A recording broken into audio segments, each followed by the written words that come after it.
নবী আলাইহিস সালাতু ওয়াস সালাম যাদেরকে আল্লাহ রাব্বুল আলামিন আমাদের হিদায়াতের জন্য পাঠিয়েছেন। পবিত্র কালামে হাকিম আল্লাহ রাব্বুল আলামিন 25 জন নবীর ঘটনা উল্লেখ করেছেন। এই 25 জন নবী তারা কিভাবে তাদের লাইফ লিড করতেন। এই 25 জন নবীর ঘটনা একটা কমন বিষয় হচ্ছে তাদের তাওয়াক্কুল। তাদের তাওয়াক্কুল, আল্লাহর প্রতি তাদের তাওয়াক্কুল কেমন ছিল।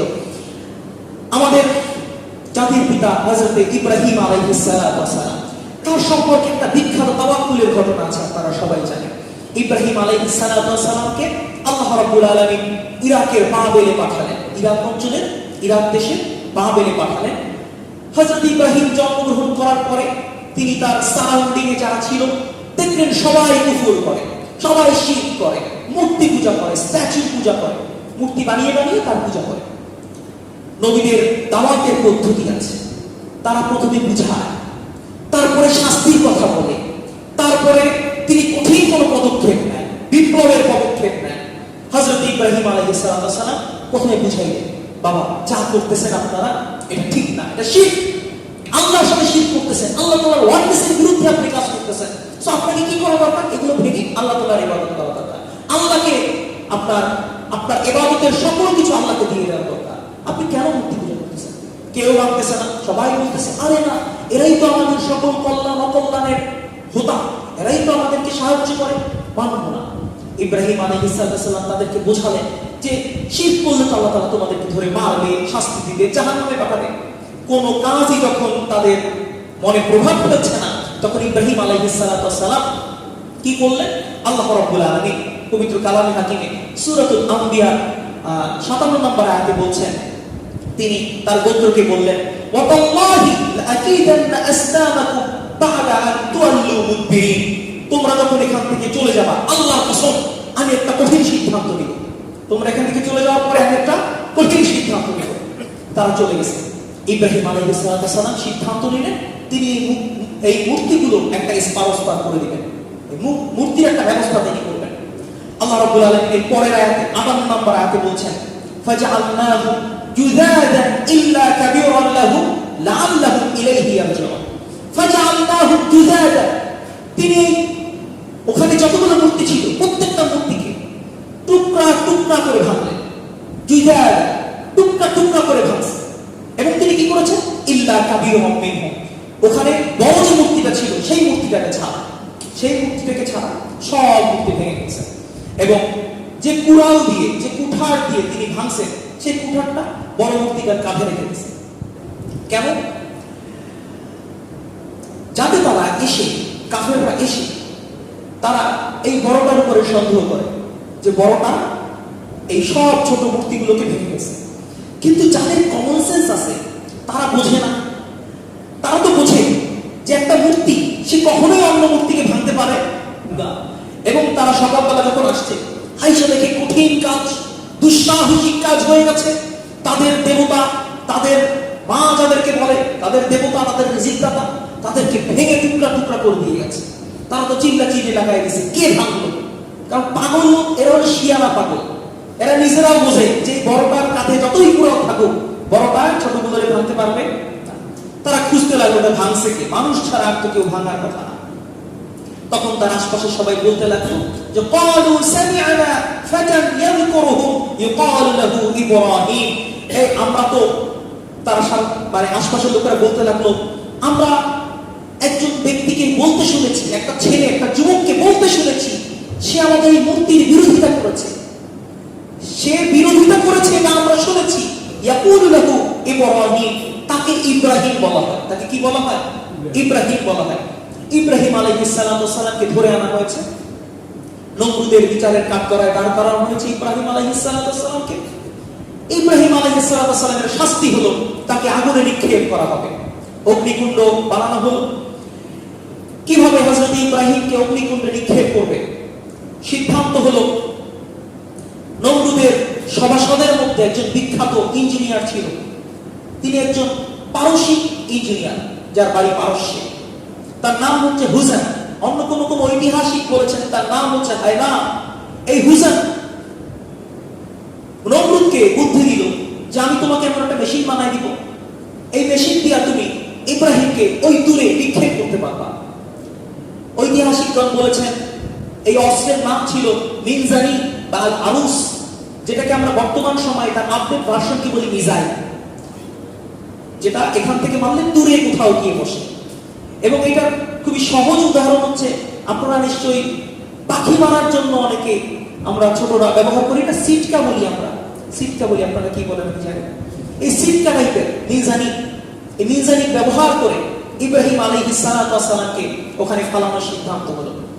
ইব্রাহিম আলাইহিস সালামকে যখন এই মিনজানিকের মধ্যে বসানো হলো, তখন ইব্রাহিম আলাইহিস সালাম হাসবুনাল্লাহু ওয়া নি'মাল ওয়াকিল বলে তাওয়াক্কুল করছিলেন।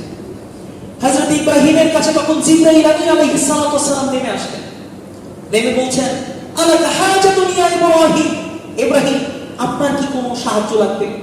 আমার কাছে আপনার কি কোনো সাহায্য লাগবে? আমরা হইলে কি বলতাম, সামনে অগ্নিকুণ্ড, আমি জানি এটার মধ্যে পড়লে আমি এখনই ভস্ম হয়ে যাব, আমি জানি এটার মধ্যে পড়লে এখনই আমি ধ্বংস হয়ে যাব, আমি জানি যে এই মুহূর্তে আমার মৃত্যু হবে, আমাকে বসানো হয়েছে, মৃত্যুর গেরাকলায় পড়ে গেছে, আমি কি করতাম? আমরা নিশ্চয়ই হয়তো আল্লাহর তাওয়াক্কুল ভুলে যেতাম। ইব্রাহিম আলাইহিস সালাম কি বলেছেন?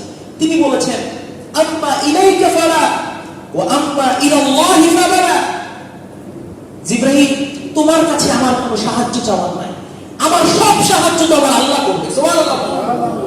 আল্লাহ রাব্বুল আলামিন ইব্রাহিম আলাইহিস সালামের এই কথায় খুশি হয়ে গেলেন। আল্লাহ ইব্রাহিমকে গিফট দিলেন, আল্লাহ ইব্রাহিমকে সাহায্য করলেন। আল্লাহ তখন আয়াত নাযিল করলেন, আল্লাহ তাআলা, যেটা আমরা আল্লাহ তাআলা বলেছেন সূরাতুল আম্বিয়া 69 নম্বর আয়াতে, কুলনা ইয়া নারু কুনি বারদাও ওয়া সালামান আলা ইব্রাহিম, আগুন তুমি ইব্রাহিমের জন্য প্রশান্তিদায়ক হয়ে যাও, নাতিশীতোষ্ণ হয়ে যাও, বেশি ঠান্ডাও না বেশি গরমও না, জান্নাতের বাগিচা হয়ে যাও। আল্লাহ তাআলা ইব্রাহিম আলাইহিস সালামের তাওয়াক্কুলের ফল এভাবে দিয়েছিলেন। ঠিক একই ভাবে হযরত মূসা আলাইহিস সালাম, তিনি যখন ফেরাউনের দেশে বসবাস করছেন, তার বনি ইসরাইল, ফেরাউনের অত্যাচার জুলুমে তারা পিষ্ট কষ্ট দিন কাটছে।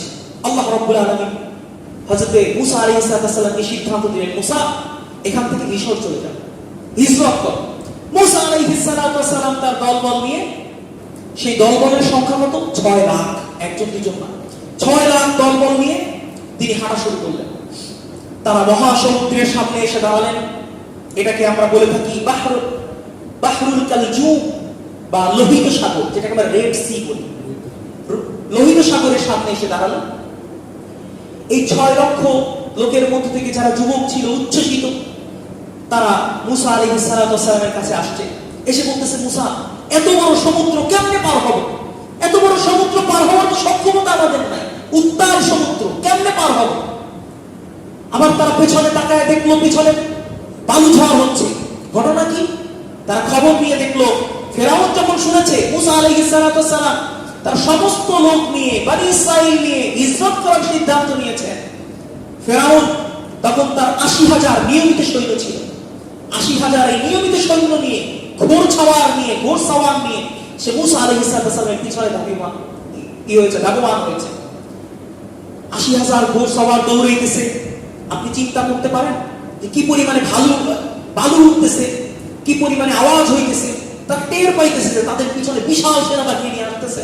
ফেরাউন যদি ধরতে পারে, এবার আর কোনো সার নাই, এবার আর কোনো দিকে যাওয়া লাগবে না, শেষ করে দিবে।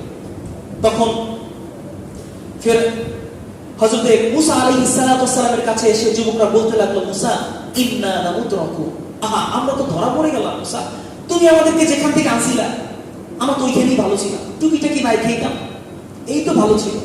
মানে ইসরায়েলের ঘটনা আপনারা জানেন যে এরা সবসময় অকৃতজ্ঞ ছিল। আল্লাহর যে নুসরত আসতো, আল্লাহ তাআলা তাদেরকে মান্না ওয়া সালাওয়া পাঠাতো। এরা খাবে না মান্না ওয়া সালাওয়া, কি খাবে? এরা হচ্ছে পেঁয়াজ লাগায় খাবে, এরা রসুন লাগায় খাবে, এরা আদা লাগায় খাবে, খাইটা খাবে। আল্লাহ তাআলা পাঠাইতেছে, এটা ভালো লাগে। আল্লাহ তাআলার নিয়ামতগুলো ভালো লাগে না। মূসাকে বলতে লাগলেন, মূসা ইন্না লামুদরাকু, আমরা তো ধরা পড়ে গেলাম মূসা, আগেই তো ভালো ছিলাম। মূসা আলাইহিস সালাম কি করলেন? তিনি পর্বত সম তাওয়াক্কুল দেখালেন।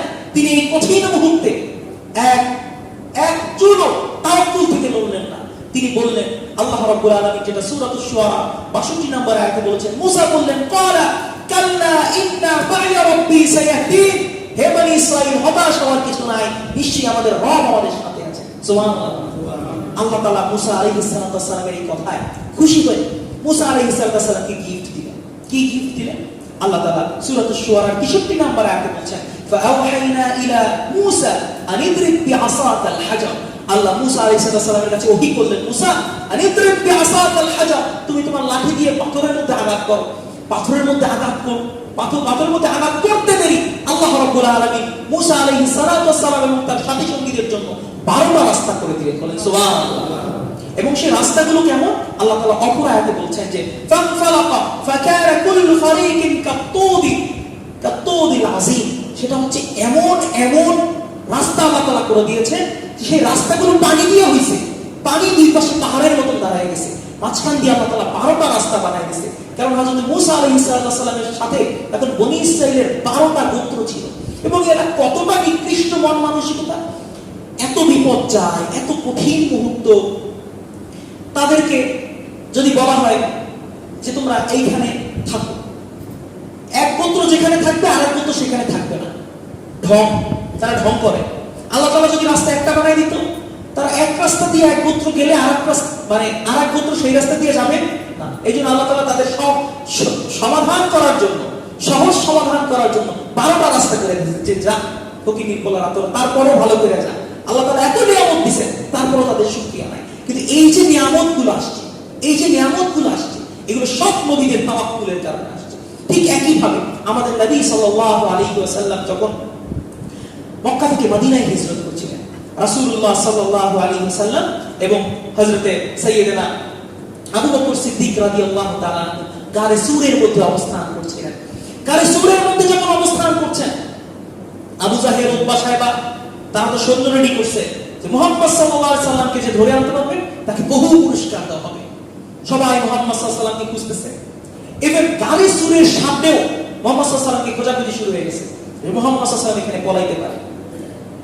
আপনারা জানেন, মাকড়সা বাসা বানাইলো, কবুতর ডিম পারলো।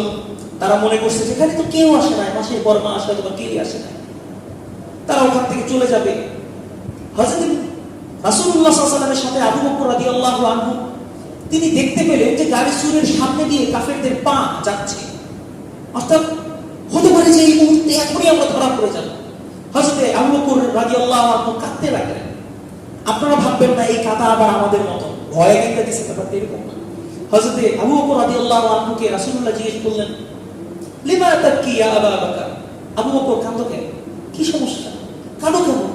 তুমি তো জীবনে আমাদের কত কঠিন পরিস্থিতি গেছে, এই আর কি কঠিন পরিস্থিতি, তুমি কান্নার কি আছে? আবু বকর রাদিয়াল্লাহু আনহু বলছেন, রাসূলুল্লাহ আমি তো এজন্য কাঁদছি না যে আপনাকে আমাকে কাফেররা দেখে ফেলবে, আমি তো এজন্য কাঁদছি না যে আপনাকে আমাকে কাফেররা মেরে ফেলবে, আমি এজন্য কাঁদছি না। ইয়া রাসূলুল্লাহ, কাফেররা যদি আমাদেরকে ধরে ফেলে আপনাকে তো মেরে ফেলবে, তাহলে ইসলাম এবং দ্বীনের দাওয়াতের যে পথ, যে মানহাজ, সেটা তো এখানে ধ্বংস হয়ে যাবে, এটা তো এখানে প্রতিরোধ হয়ে যাবে। ইয়া রাসূলুল্লাহ, আপনাকে ধরে ফেললে পরিস্থিতি কি হবে, আমি সেই ভয়ে কাঁদছি। রাসূলুল্লাহ সাল্লাল্লাহু আলাইহি ওয়াসাল্লাম তখন আবু বকর সিদ্দিক রাদিয়াল্লাহু আনহুকে যা বলেছেন, আল্লাহ রাব্বুল আলামিন খুশি হয়ে সেটা আবার সূরাতুত তাওবার 40 নম্বর আয়াতে তুলে দিয়েছেন।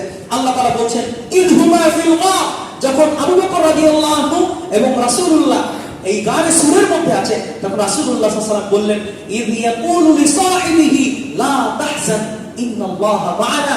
আবু বকরকে বললেন, আবু বকর হতাশ হয়ো না, লা তাহজান ইন্নাল্লাহা মা'ানা, আমাদের রব আমাদের সাথে আছেন। বলেন সুবহানাল্লাহ।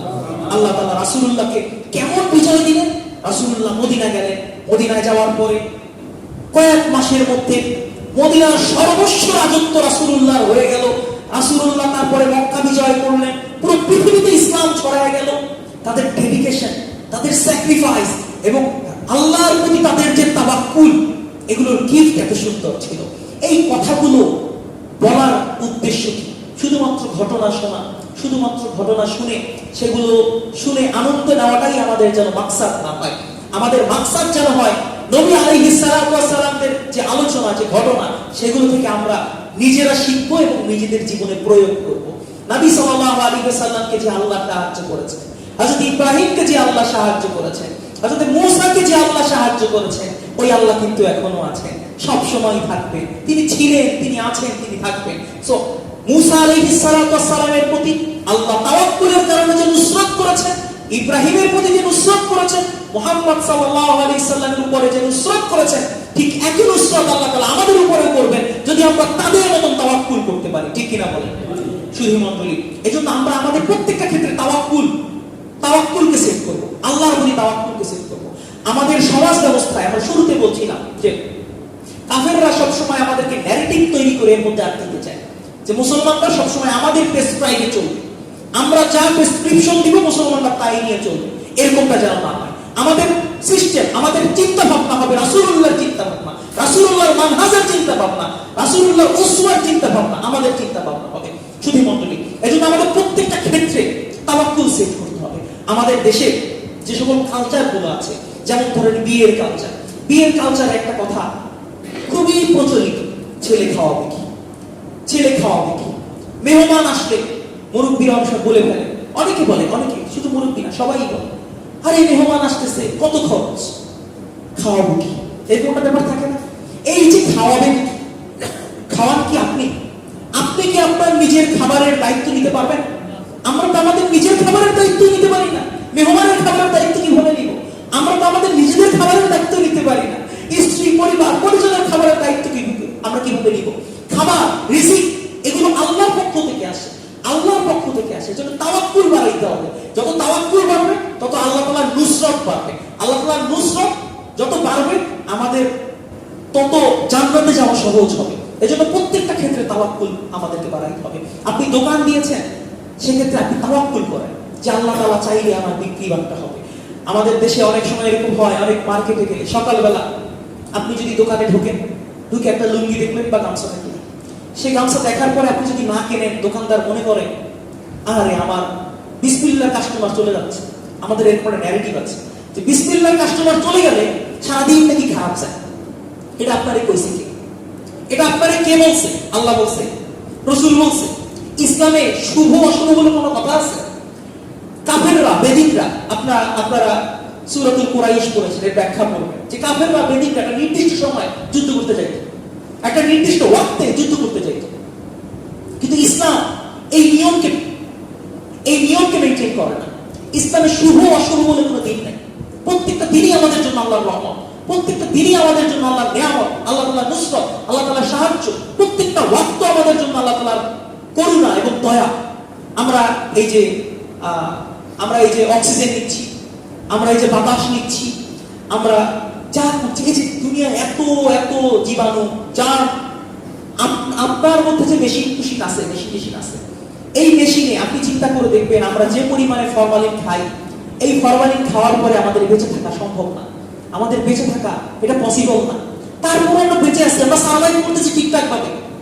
এটা আল্লাহ তাআলার নুসরত, আল্লাহ তাআলার নিয়ামত, এটা আপনাকে মানতে হবে। এজন্য আমাদের যেন আল্লাহ তাআলার প্রতি তাওয়াক্কুল বাড়ে। আমরা মুসলমানরা যেদিন থেকে আল্লাহ তাআলার প্রতি তাওয়াক্কুল কমিয়ে দিয়েছি, আল্লাহ তাআলার নুসরত আমাদের দিক থেকে কমে গেছে। আল্লাহ তাআলা আমাদেরকে ওভাবে সাহায্য করছেন না, কারণ আমরা তো বেদিকদের ইনস্ট্রাকশনে চলি, রাসূলের ইনস্ট্রাকশনে আমি চলছি না। আল্লাহ তাআলা আমাদেরকে কেন ইসলামী শাসন ব্যবস্থা দিলেন? আরে আমাদের তো তাওয়াক্কুল নাই আল্লাহর উপরে, আমাদের তো সব তাওয়াক্কুল সেকুলারিজমের উপরে, আমাদের সব তাওয়াক্কুল ন্যাশনালিজমের উপরে, সোশ্যালিজমের উপরে, ডেমোক্রেসির উপরে। আমাদেরকে কেন আল্লাহ তাআলা খিলাফত দিবেন? কেন দিবেন?